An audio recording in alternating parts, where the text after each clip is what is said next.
আর কতদিন ওকে নিয়ে পাগলামি করবে? আর যদি তোমার একটা কিছু হয়ে যেত, আমি মরে যেতাম।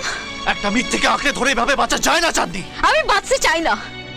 তাছাড়া আমি মরেই বাঁচি, তার সঙ্গে আপনার কি যায় আসে? আপনার সঙ্গে আমার কিসের সম্পর্ক?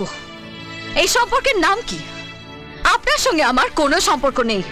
ঠিকই বলেছ, তোমার সাথে আমার কোনো সম্পর্ক নেই, কিন্তু আমার একটা দায়িত্ব আছে তোমার প্রতি। তুমি আমার স্ত্রী। চাঁদনি, বোঝার চেষ্টা করো। আকাশ আমারও সবকিছু ছিল, আমার বন্ধু ছিল, আমার ভাই ছিল, আমার সবকিছু ছিল, কিন্তু বাস্তবকে মেনে নিতে হয় চাঁদনি। কষ্ট আমারও হচ্ছে। আকাশ নেই, আকাশ মারা গেছে, আর এটাই সত্যি। আমি মানি না, আকাশ বেঁচে আছে। আমি ওকে নিজের চোখে দেখেছি, নিজের কানের সুর শুনেছি। এটা কি করে সম্ভব চাঁদনি? আমি নিজে ওর মুখাগ্নি করেছি। তোমার আমার সবার সামনে চিতাপুরে ছাই হয়ে গেছে।